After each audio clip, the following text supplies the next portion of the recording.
Hey guys, welcome to the channel again. Today we are doing another Dragonheir video, and in this video I'll be talking about the gear sets.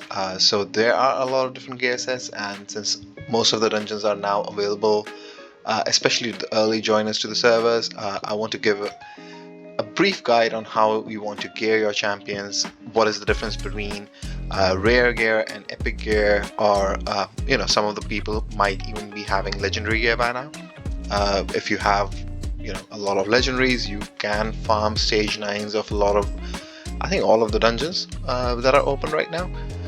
So let's jump right into it. So first off, and this is the most important dungeon for you all, this is going to be Grey of Venom.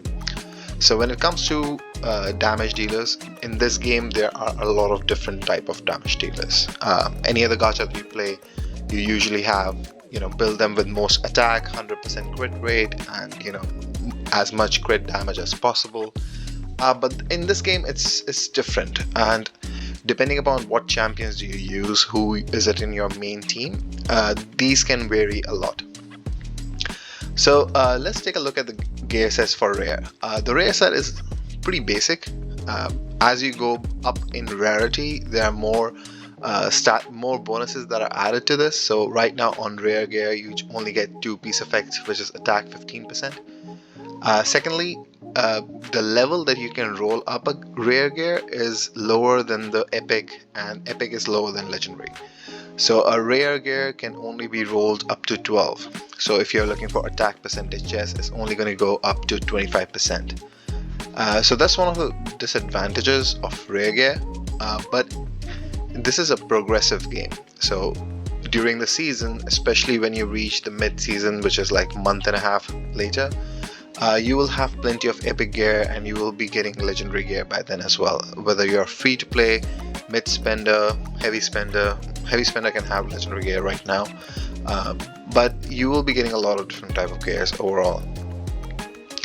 And if you've been farming stage 5, stage 4, whatever you're farming, you will be getting these refined temporal sand scarlet. This is forge material, so for every 5 you get, you can forge an equipment piece.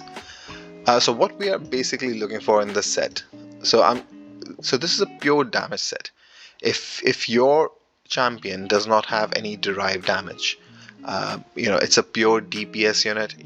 It just does damage. For example, many of the rally units, they just deal pure damage, so you want something like this on them. Even some of the wild units, excluding Flora, or any of the, I'm not sure if there's an epic or a rare that does derive damage for wild, but most of them can be used with this set. Although this is not the ideal set for them if you're using a Flora comp. If you're not using Flora, this is a perfectly valid set for a lot of your arena DPS units, somebody like Havita or Oster, for example. You can pretty much use this set. The next set is going to be your Assassin Technique chest. This chest gives alignment bonus, so it's actually pretty good, especially early on in the game when you have a lot of healers and this is the main dungeon that you want to farm.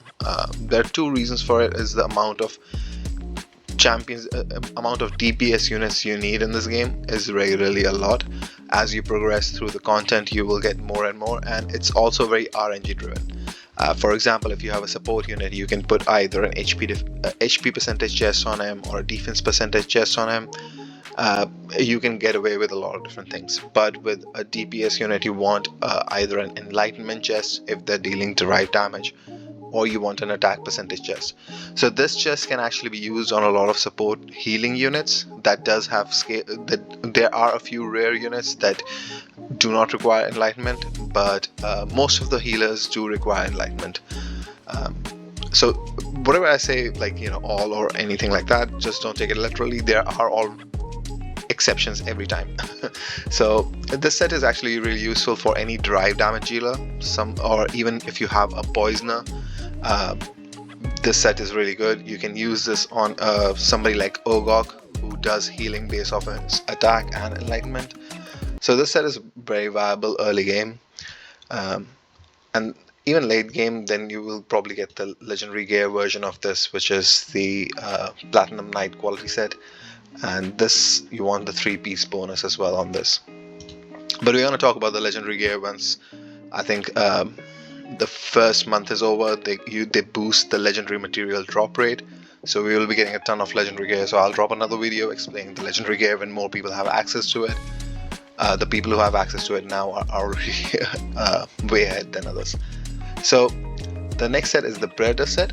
So this is the attack percentage and attack speed set. So this is pretty good for a Dauntless team. In Dauntless team, most of your damage is there are a lot of derived damage dealers as well, but it's mainly based on attack speed. And this set is actually also good for the support wild units in a Flora comp.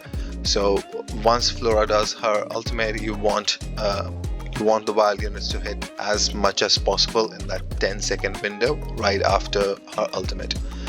So this is a good set. It's not necessary for PvP. Early in the epic gear arena teams, you can pretty much use anything that gives you the stat bonuses. And how you use these sets, since they're mostly for damage dealers, is going to vary depending upon the damage dealer. Rare gear, as I said, like it's just 2-piece attack percentage bonus. It's not going to be it's good to just clear off the story missions. You can pretty much clear out, I think, till like level 26, level 25. You can kill most of the stuff with this rage set. But yeah, after that you will start needing, if you want to perform well on Vortex, you will start to really look carefully at each of these sets. The one set I did forget to talk about is the Goblin Brawler chest. This is a really good set early game because it does provide skill haste. This is one of my favorite sets to have in PvP, simply because you want to have your ultimate energy first. And most of the arena is always like who gets to ultimate first and they win, unless the other person has a tank comp where they can completely mitigate all the damage that your damage dealers are doing. So this is good for somebody who is an AoE CC unit for PvP. It's good for most of the damage dealers for arena as well. I personally prefer, if you are using a CC unit, I prefer the barbarian pieces in the PvP instead of this one, just because you get an extra bit of damage boost from this. But this one is nice as well if you want to go for the ultimate first. So early on, like when I was playing, till now actually, if I go to my champions, if I go to a support unit, you can see like I've paid them in like broken epic gear pieces, and they're all damage pieces. That's because I've been mainly farming Grave of Venom. I haven't done much other farming because yeah, I can do stage 9, I can get the legendary gear, but the right pieces are very rare to find, and then you have to look for the right roles. So this is the most important dungeon. You will be farming it most of the season. The next gear set we're going to talk about is the Grave of Curse, so let's head over there. This gear set is actually pretty nice now. So if you just have the rare one, it will boost your HP by 15%. This set in general, so there are multiple uses for it once we get to the legendary gear, but in mid game, like when you're just having the epic gear, this is good for a tank that you want to survive. For example, like the tank in Venom, you can use this kind of set. I personally didn't use it, but it's a decent set to have. There are two type of variants for this. There's the Granite Will chest, which will give you HP and defense percentage, and then you have the second chest, which is HP and Enlightenment. So this is actually a really good set for somebody who does healing based off their HP and Enlightenment. Somebody like Mithrasi, who has her battle skill, does, I think it's 8% HP healing or something like that. But there are some healers that do healing based off on HP and Enlightenment. So you can use this set on healers. It's when we get to the legendary gear that this set becomes a bit more viable. In terms of number of sets, you don't really need that much. So if you get like decent amount of pieces, I think like 10 pieces, decent pieces are more than enough throughout the season. You don't need more of them. You can create a profile, which I'll show later, where you can just swap out gear, and that's pretty much it that they're going to be used for. Because in a standard team you are only going to have maybe 1 or 2 champions with this set. So it's really not advisable to like keep a lot of gear. Ideally you should be selling a lot of the gear that you don't need, because you will need a lot of gold when the legendary gear unlocks. I remember in beta it was a real hassle to get gold to level up your legendary gear once they increase the drop rate for legendary. And then we have the Grave of Rot. So going to rare, it simply increases accuracy by 40. And then we have Epic Gear, which is the 2-piece effect, accuracy and skill haste. Really good set for your support unit that does a control effect in arena. It's one of my favorite sets to use later on in the game. It's a legendary version, of course, but I still, because the legendary gear has a cap, so I'm not sure if they did change this for season 1, but in beta the way it works is like if you have this 4 pieces of this set on a unit, they're just gonna get the 3-piece effect. They're not going to get like 2 times this thing, so they will not get like 40 skill haste. They're only gonna get 20. So there are some champions in this game like El Cibre or somebody who does an AoE control that you want epic pieces in combination with the legendary piece. So you'll get 2 of these and 2 of these. So this set, if you can find something with high accuracy rolls, is a must keep. Yeah, other than that, like, you don't need many sets of them. It's just the search for the rolls later on in the game that will be viable for this. But early on, if you can use this, it's actually pretty decent in some dungeons. When you are going higher level, the boss's resistance keeps scaling up, and if you don't have a lot of essence to level up artifacts, and before the negative ruins unlock, this becomes a real challenge. So this set definitely comes in handy on some of your debuffers support units. But yeah, you don't need a lot of them. You can pretty much get away with it if you have like 1 or 2 good sets. It's the accuracy chest piece that you want. That's primary driver of this. But other than that, yeah, it's a pretty solid set. This one, it's the only viable place that I can see it being used is in this Grave of Venom, where the boss places a defense down debuff on you, and once the ancient battlefield unlocks, the boss has a specific skill where he stuns the lowest HP, or he stuns somebody. I don't remember if it's the last in the position or is it the lowest HP unit. But once it opens up, we will get more clarity on that. But it's only good for those 2 places. I never used this set even in beta. In beta, the resistance was a bit lower. It was, if I remember correctly, it was 40 accuracy and 40 resistance. So they did buff this set to try to, because nobody used it, so they did make it more resistance. So there was a set on Grave of Curse which used to give you resistance, but now it gives enlightenment. So the only place that is left for you to have resistance is this one. I'm not sure why they did this, because typically a champion that you would want resist on would be somebody like a Celia, or a tanky unit, or a healer that just does healing, or Mithrasi, which can resurrect people, and you don't really need accuracy on that. So I don't really get the understanding of why they did it. Outside of Grave of Venom, I don't really see where it can be used. But if you have any clue, let me know in the comments below what your thoughts on it. And the last one is going to be, which is unlocked right now, is going to be the Ruins. This is another dungeon. After I think even more than Venom, you're going to be farming this, because there's just so many potentials. So if we go, so for all these pieces, if you click here, you can see what stats are available on the positive ruins.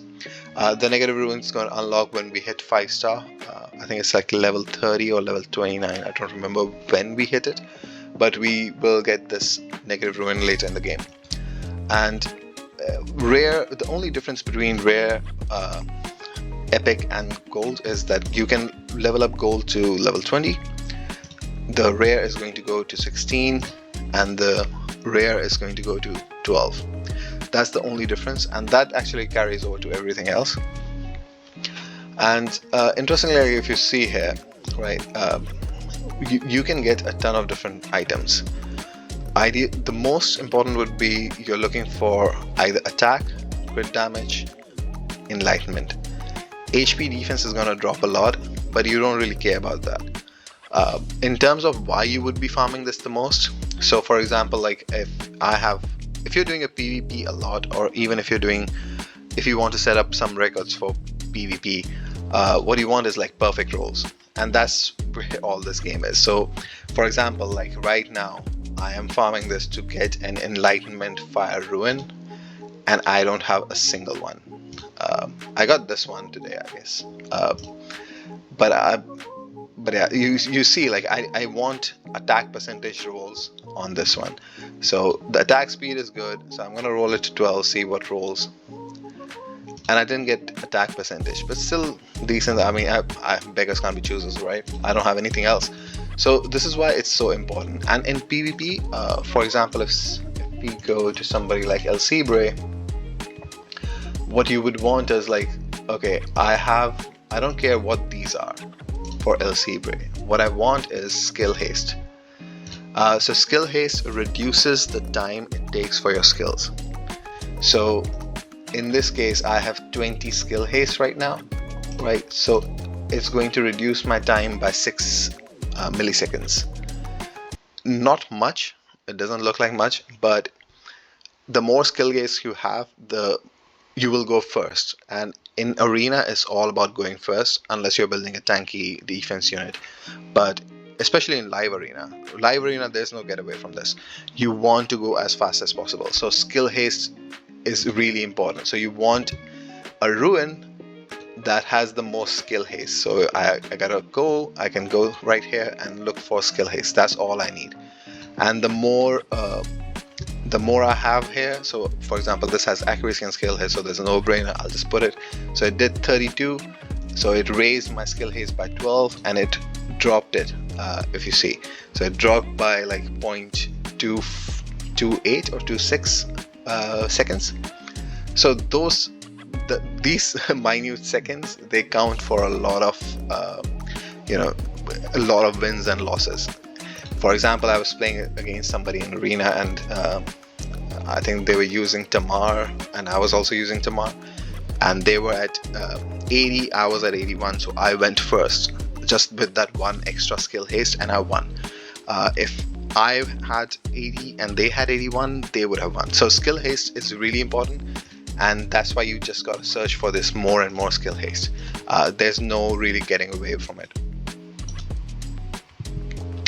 So this is the positive ruins that you will get from this dungeon. What you really care about is the substat and the stat. If you are building somebody who is a damage dealer, you either want an attack or a crit damage with attack and crit rate rolls. You don't have to be that literal to it. Like in this game, like whatever gear you're gonna farm throughout the season is gonna go away. When we hit season 2, it's all 0. So don't be too attached to it. I've kept a lot of it. I haven't auto sold anything yet, but I think because I'm still in early game, I'm still looking for like, okay, if I may get some piece use, I will be able to use it or anything like that. But the moment we hit, so if you go to Clips Area Trial, you click here and you can see the legendary forge material drop rate increase. That's when you get a lot of legendary gear, and it's gonna happen in 17 days. That's when I will sell almost all, if not all, like I think like 90% of the gear, epic gear that I have. There's no reason for me to keep it besides the philosopher stones that I get. So if some item is there, I will probably keep it, but other than that, I have no interest in keeping it. But yeah, that's the gear, and that's where you should be farming once this positive and negative ruins open up. So before the negative ruins opens up, I want to get as much as much gear for venom as possible, and this also makes it easier to farm other dungeons. The better your champions are, the better your DPS units are, because they are always going to be the first to die. You're not going to build them with HP and defense, so you want really good gear so they put out enough damage. You don't really care about like what set are you getting, as long as you're getting the right stats and you're getting the two of it, right? So you need 2 pieces. Attack 15% is a lot, because you can only get like 40% on a chest or on a glove with epics. So that 15% is a huge margin. 40% extra attack kind of thing. So that's where you would be farming the most initially, and then you just go to ruins. For curse and the rot, you just wait for the event, any event that specifically states, or I think there's a quest right now as well. If I go here somewhere, weekly quests. So yeah, clear grave of curse, any difficulty 25 times. So I haven't done it, I've done it 3 times. I was like, I don't need it, so why should I bother with it? But yeah, you need to do this. So that's where you will farm. You hope for the best, you'll get it. If not, just move on. There's no point right now in farming a ton of gear, simply because if you have a lot of bread set up, you should just get to the point where you can farm the highest stage. That's where I will leave you guys. Once you're able to farm the highest stage, and if you're not a big spender, or you're free to play, or a mid spender, just save all your bread, whatever you get for extra stamina, and just wait for this legendary drop rate, because this is where you will get most of the